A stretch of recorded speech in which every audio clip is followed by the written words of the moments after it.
अखंड विश्वाला शांतीचा आणि समतेचा संदेश देणारे तथागत गौतम बुद्ध शिका, संघटित व्हा आणि संघर्ष करा हा मूळ मंत्र देणारे विश्वरत्न डॉक्टर बाबासाहेब आंबेडकर, आरक्षणाचे जनक,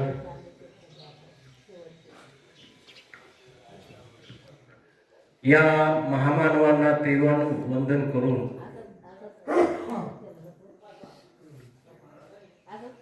कालकथित ताणूआजे या आपल्यातून जाऊन आज 7 दिवस होत आहेत. आता या माऊलीबद्दल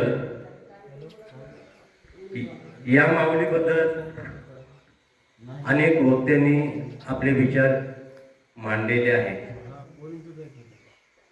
परिमळ केली या ओस फुल देठी, आयुष्य शेवटी देह द्यायचा.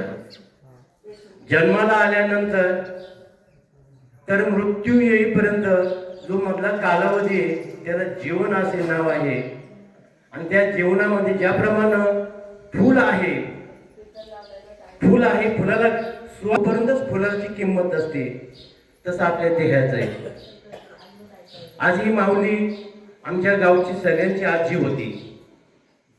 लाडकी महाराजांनी सांगितलं की ह्या वाघमारे परिवारानं या गावासाठी काय योगदान दिलंय. दान खूप महत्वाचं आहे आणि ते ह्या परिवाराकडनं घडलेले आहे. जीवनामध्ये संघर्ष पाहायला मिळाला. त्यांचे यजमान असूनही त्यांना संघर्ष करण्याची वेळ आली. परंतु ज्याप्रमाणे आपले भारतीय पोलादी पुरुष लाल बहादूर शास्त्री होते, त्याप्रमाणे ही पोलादी माता होती. आणि मी मगाशी म्हटलं, शिका, संघटित व्हा आणि संघर्ष करा. या माऊलीने संघर्ष करून आपल्या 2 मुलांना उच्च पदावरती पर्यंत शिकवलेलं आहे. हार मानली नाही.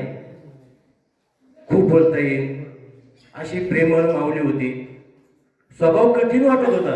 आता यात्रेला आल्यानंतर खूप माझ्या संघ वाढली, पण त्यात आदर होता, प्रेम होतं. त्या भांडण्यामध्ये प्रेम होतं. मला मास्तरच म्हणायची, कधी नावाने हाक मारले नाही. मास्तर हे असं झालं पाहिजे, मास्तर ते तसं झालं पाहिजे, काय करतो तुम्ही, काय करतो तुम्ही, म्हणजे खूप बोलायची, भांडायची. परंतु नारळ वरुता कठीण परी अंतरी जीवन, असा त्या माऊलीचा स्वभाव होता. फणसांगी काटे आता अमृताचे साठे, अशी ही माऊली होती. तेव्हा ह्या माऊलीला जर खरी श्रद्धांजली वाहायची असेल सरपंच, तर ह्या मुक्ता माईच्या मागचं जे आहे काँक्रिटीकरण केलं आणि मंजूर सांगितलं, एवढी कामं जरी केली तरी ह्या माऊलीला श्रद्धांजली वाहण्यासाठी होईल. मी माझ्या वैयक्तिक फलके परिवाराच्या वतीनं, गोरेगाव ग्रामपंचायतच्या वतीनं, सर्व ग्रामस्थांच्या वतीनं, पुणेकर मुंबईकर मंडळाच्या वतीनं आदरपूर्वक आदरांजली आणि श्रद्धापूर्वक श्रद्धांजली समर्पित करतो आणि या ठिकाणी माझे दुःखद विचार थांबवतो. जय हिंद.